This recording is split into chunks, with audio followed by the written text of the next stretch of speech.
Hello and welcome back friends. आज के इस वीडियो में हम लोग देखेंगे कि min और max फंक्शन को हम लोग ग्रुप बाई क्लॉज के साथ एक साथ कैसे यूज़ कर सकते हैं। प्रीवियस लेक्चर्स में हम लोगों ने देख लिया कि min max फंक्शन को अलग कैसे हम लोग यूज़ कर सकते हैं, ग्रुप बाई भी कैसे हम लोग यूज़ करते हैं, वो भी हम लोगों ने देख लिया। बट इस वीडियो में हम लोग दोनों को एक साथ यूज़ करेंगे। So let's begin. Alright then, तो ये फंक्शन लिखते ही क्या होगा, सिलेक्ट min रिलीज्ड या फ्रॉम बुक्स। ये हम लोगों को अपने डेटाबेस में जो सबसे पुराना बुक है, ओल्डेस्ट बुक है, वो निकाल के दे देगा। So if you execute this, तो हमें दिख रहा है कि मिनिमम रिलीज ईयर है 1945 हमारे इस पूरे डेटाबेस में।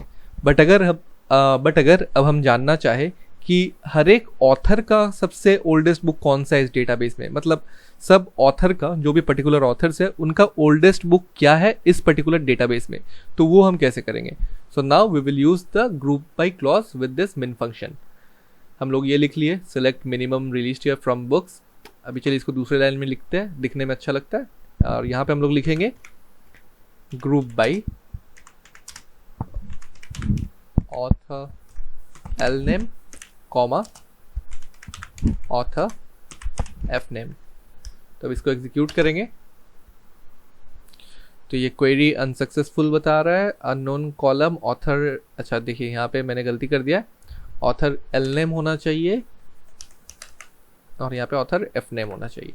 So if execute this now, तो हमें दिख रहा है कि हर ऑथर का मिनिमम रिलीज ईयर क्या है, मतलब ऑथर का ओल्डेस्ट बुक हम लोग को दिख जा रहा है। बट सिर्फ ये डेटा सफिशिएंट नहीं है एक अच्छे व्यूइंग के लिए, मतलब देख के कुछ समझ में नहीं आ रहा है कि कौन सा ऑथर का कौन सा ईयर है। तो इट्स बेटर कि हम लोग यहाँ पे साइड में ऑथर का नाम भी डिस्प्ले करवाए। तो इसीलिए यहाँ पे एकदम सिलेक्ट स्टेटमेंट के यहाँ पे, चलिए इसको भी हम लोग दूसरे लाइन में ले लेते हैं और यहाँ पे सिलेक्ट हम लोग ऑथर एफ नेम को भी करवा लेते डिस्प्ले के लिए, author F name comma author L name.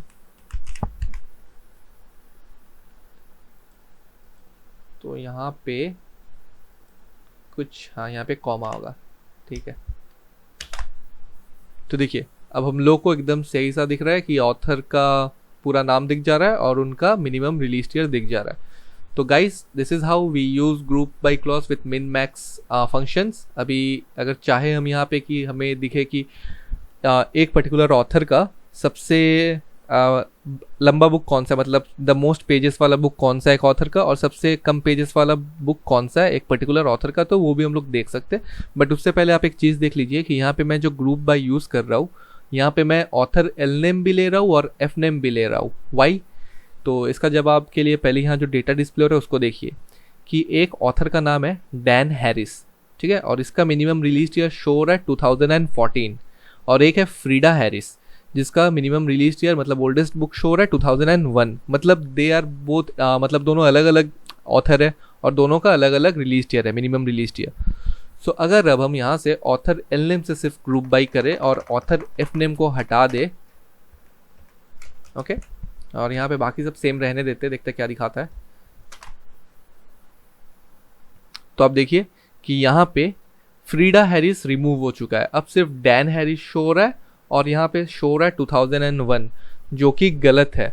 Alright, और फ्रीडा हैरिस तो अल्टीमेटली एकदम मतलब रिमूव ही हो गया, अब यहाँ पे है ही नहीं फ्रीडा हैरिस। क्यों?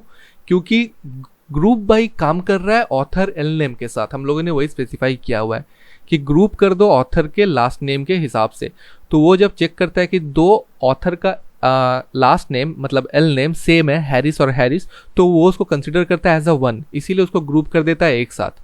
तो इसके अंदर फ्रीडा हैरिस भी छुपा हुआ है इस डैन हैरिस के अंदर, बट यहाँ पे वो डिस्प्ले नहीं होगा क्योंकि हम लोग सिर्फ ग्रुप बाई कर रहे हैं ऑथर एल नेम के साथ। बट अगर हम चाहे कि ऑथर का एल नेम के साथ ग्रुप बाई करने के बाद और एक बार एग्जीक्यूशन यहाँ पे भी हो ऑथर एफ नेम पे, तब जाके हम लोगों को ईच पर्टिकुलर ऑथर डिस्प्ले होगा, क्योंकि ऑथर का एफ नेम डिफरेंट है उन दोनों का। तो यहाँ पे हम लोग अब लिखेंगे comma author F name. I hope guys आपको समझ में आ रहा है कि क्या हो रहा है, ठीक है। देखिए अब यहाँ पे हम लोगों को दिख रहा है फ्रीडा हैरिस का था 2001 और डैन हैरिस का था 2014, बट वहाँ पे शो हो रहा था डैन हैरिस का 2001। डेटा भी गलत शो हो रहा था और एक ऑथर को तो गायब भी कर दिया था, इसीलिए हम लोग ग्रुप बाई करेंगे ऑथर एल नेम और एफ नेम के साथ। तो यहाँ पे अगर आप चाहे तो आप यहाँ पे वो जो मैं कह रहा था कि सबसे ज़्यादा पेजेस वाले बुक कौन से है एक ऑथर के और सबसे कम पेजेस वाले बुक कौन से हैं वो भी हम लोग देख सकते हैं।